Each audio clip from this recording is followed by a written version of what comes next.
So, this book has some very interesting things within it, and hi, my name is JV, and today I'm going to be talking about Star Wars The Return of the Jedi Novel Adaptation.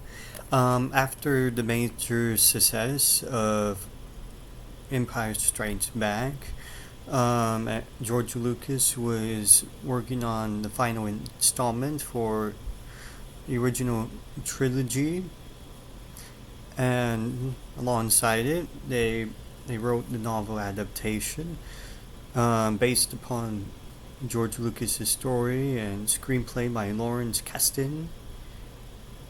Um, James Kong wrote the the novel adaptation for the Return of the Jedi movie, and it's well written. It's very it's vague in certain areas, but he tries to add certain details within it that in some ways actually is surprising when it comes to guessing what the prequel era was about. Um, he briefly talks about the political structure that was around during the prequel era, about the 20 uh, about over 2 decades before the original trilogy, and he he does a pretty good job at briefly explaining what occurred with the political structure, with certain politicians and senators trying to outdo each other in certain ways and trying to achieve power grabs. It's vague in certain it's vaguely explained, briefly explained, but it does a really nice job at establishing the fact that Emperor Palpatine was once one of them. He was a senator, and he obtained through power grabs, power struggles. He eventually obtained the highest rank within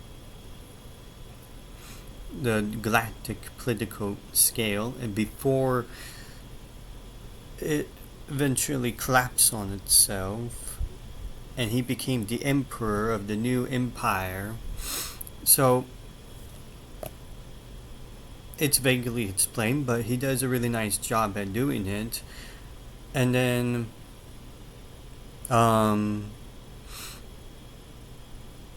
he briefly mentions Anakin's and Obi-Wan's relationship.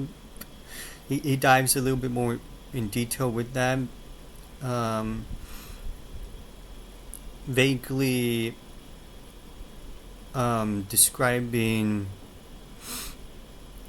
a probability that they could have conflicted with each other at some point, with Obi-Wan trying to bring him back to the light side but failing to do so, and then Anakin falls into a molten pit or molten lava, in which that's how he obtained his prosthetics. It's because of that. It doesn't explain why or how it happened, but it does explain that he fell into a molten pit or molten lava, and that's why he obtained his prosthetics, because George Lucas didn't create the prequel movies yet, so there wasn't a lot of information to go off of when it comes to what happened during the prequel era, what didn't happen, what happened, and the author is left with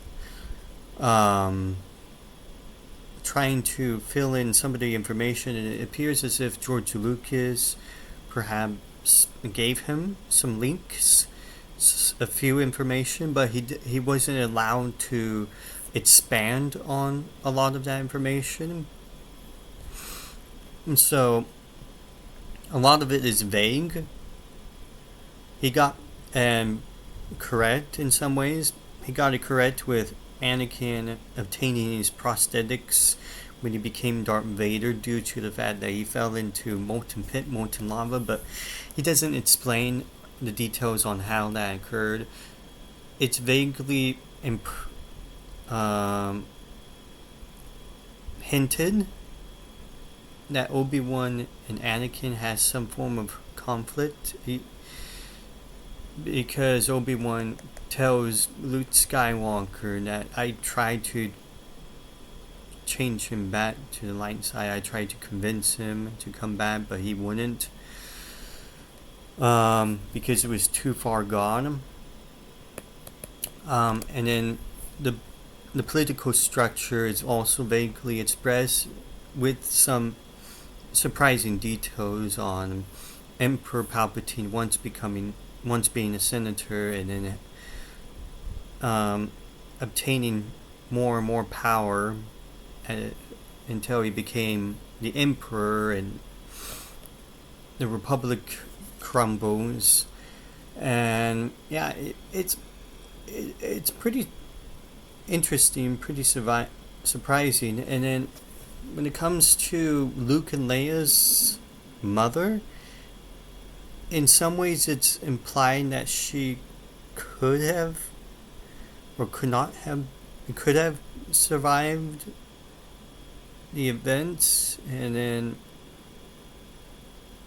or at least for a brief moment, so that the children could be separated. But with how Obi-Wan is, with his certain point of view type of perspective, and he actually tells Luke in this book, Obi-Wan actually tells Luke in this book that, hey, you'll be surprised that Yoda and I are saying things in certain point of views type of perspective, when he reveals to Luke that yes, Vader is your father, and don't be surprised that sometimes we say things in a certain point of view type of dynamic. So with that being said by Obi-Wan, and the hints on whether or not Leia and Luke's mother survived long enough to see the children separated, it's implied, but at the same time there's not a lot of information out there in which you can bypass that, because most of the information on Luke and Leia's mother is implied or stated by Obi-Wan, in which you can just brush it off because of his certain point of view type of sayings or dynamics to things. But yeah, other than that, that's probably the only sort of contradictions when it comes to this book and what came before, because they don't have a lot of information on the prequel era, since George Lucas hasn't worked on it yet. But it is written in a way, especially with Obi-Wan's perspective, where you can brush it off in a way and accept this book within the main universe, main Star Wars universe, and you can consider it as part of the continuity. It dives a little bit more deeper into Vader's and Luke's perspective on things, in which they hope to change one another, but at the same time,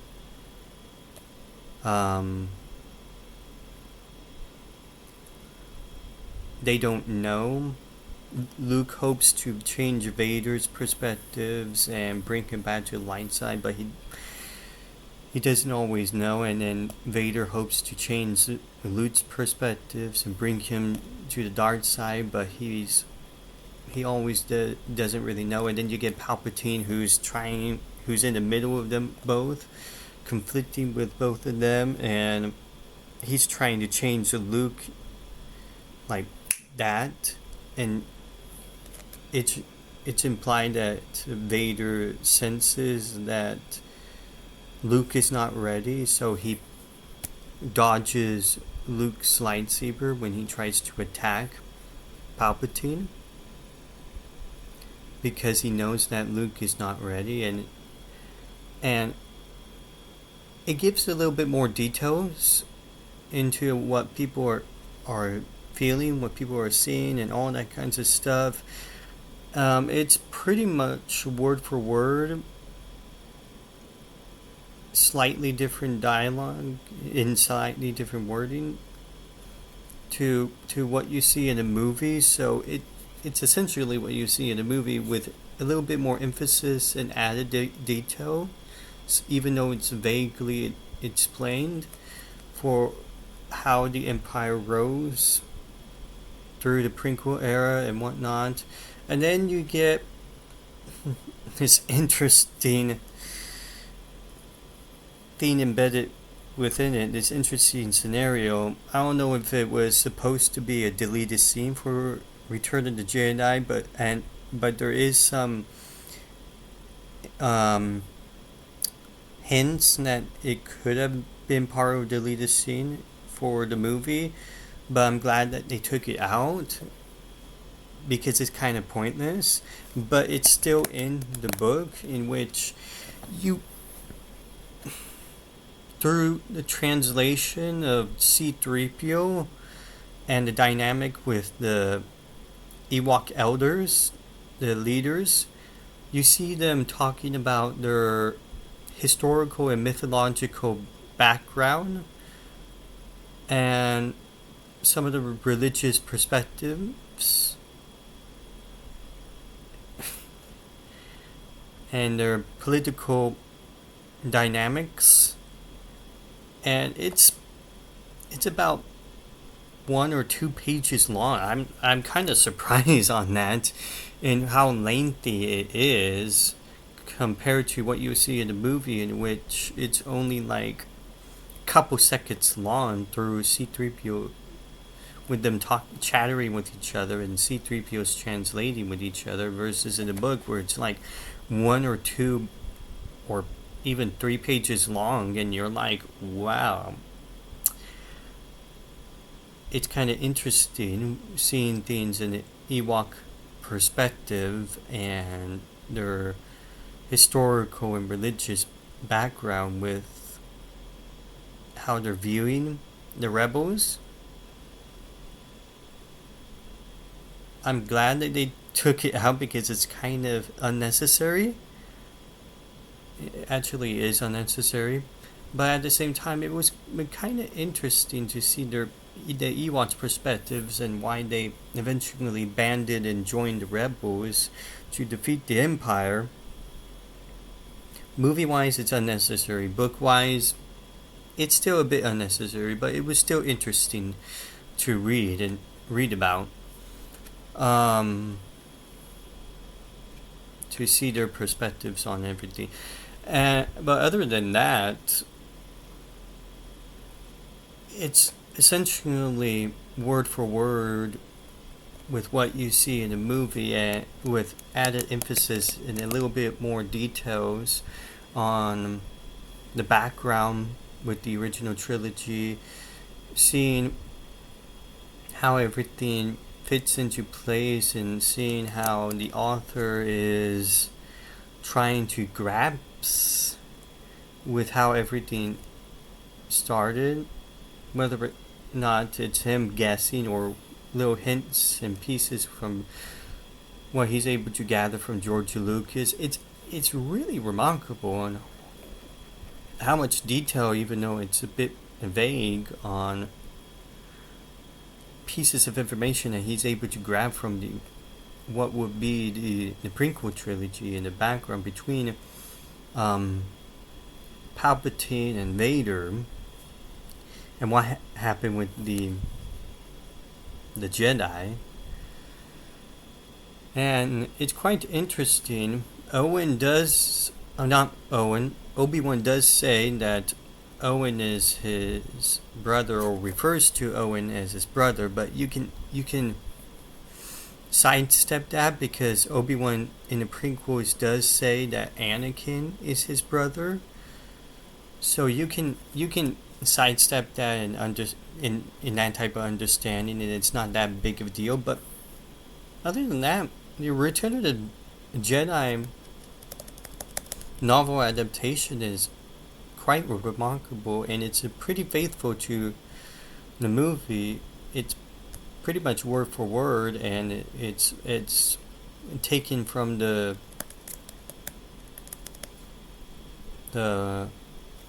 screenplay that was made for it. You get a little bit more perspective on the commander. I think his name is Piet. Before he dies. Second Death Star gets destroyed. Follows that with the movie, and Emperor dies still, and yeah, just pretty much what you see in the movie with some added emphasis and some little details here and there.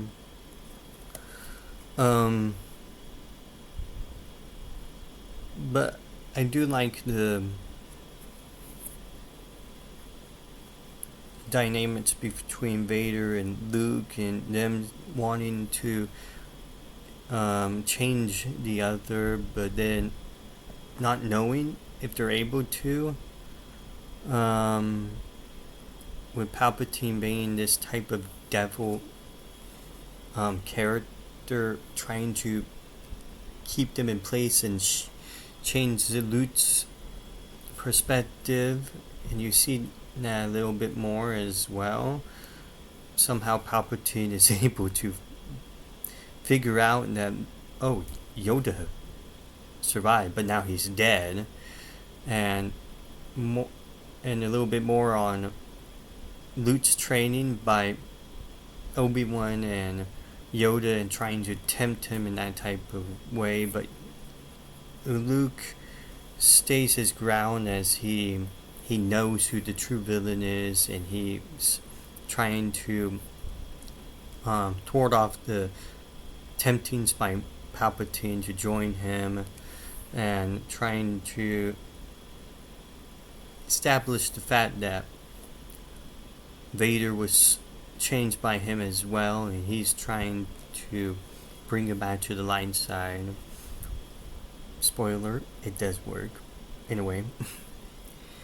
And you see Luke's perspective in, just like in the movie, when it comes to him throwing away his weapon to show his unconditional love for his father, and that's especially when the Emperor is trying to kill him, is what ultimately brings Vader back to the light side, is seeing that, wait, my son loves me and he wants me back, even to the point that he's trying to die for this ideology and love for me, and I need to protect him, destroy the Emperor, not just so that I can rule the galaxy with my son, not just to usurp power, but to respect my son's wishes, and to understand that his love for me, he wants me back as a father.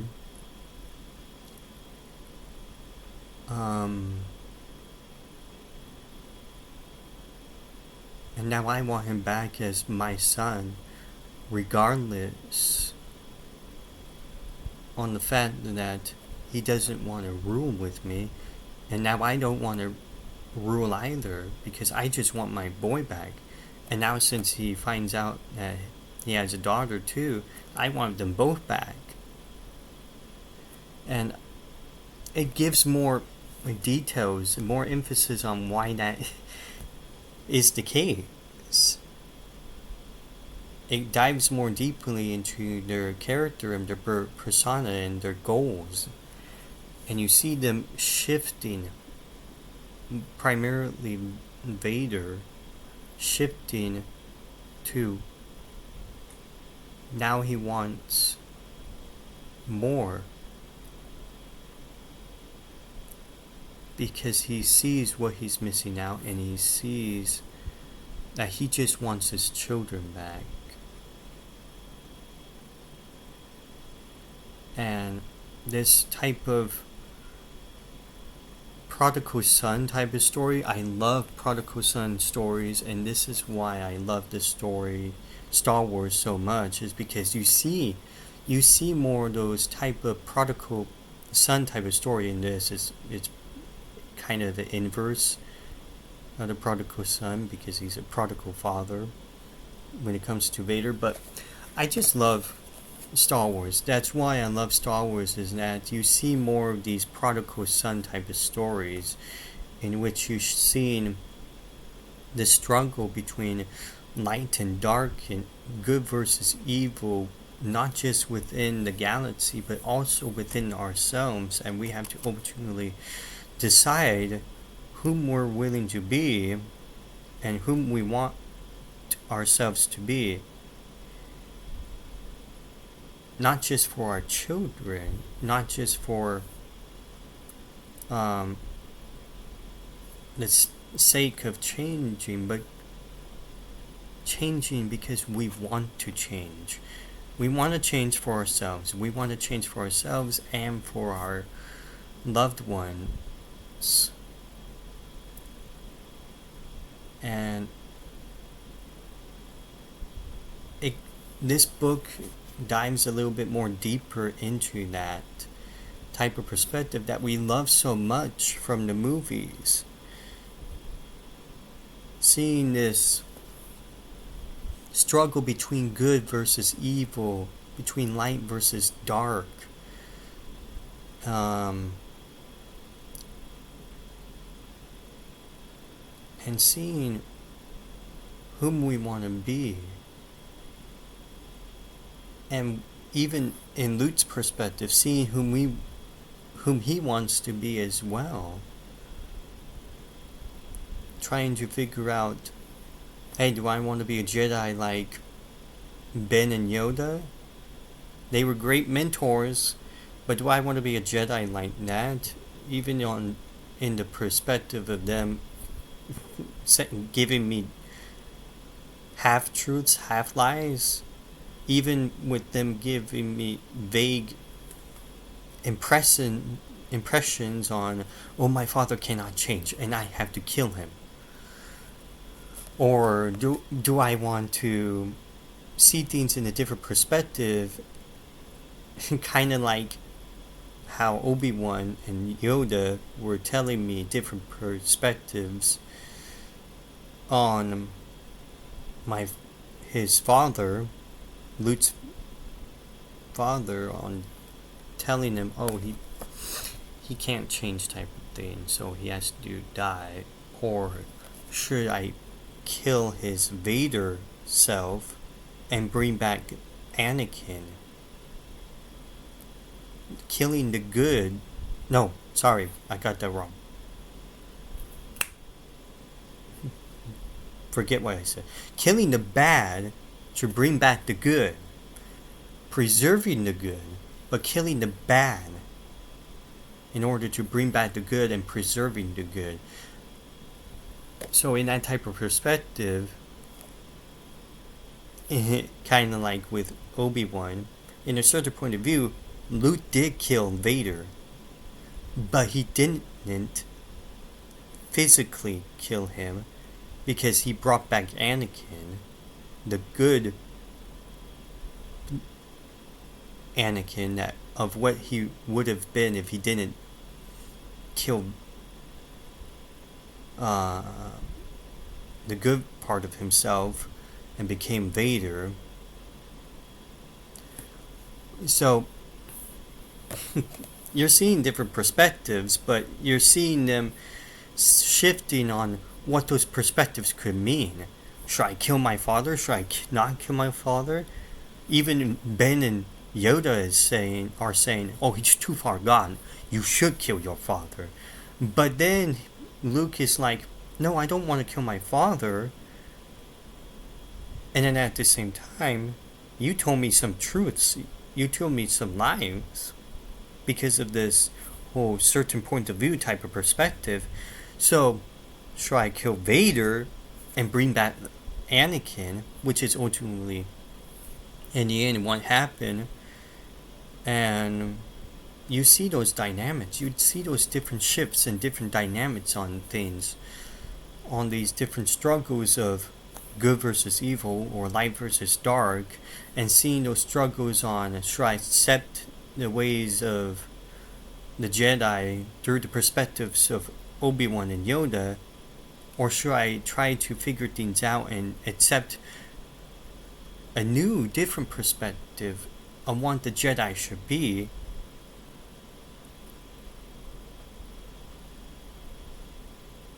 Through a better lens, a more clear lens. And you see that a bit more through this book than you do in the movie, but it's implied in both.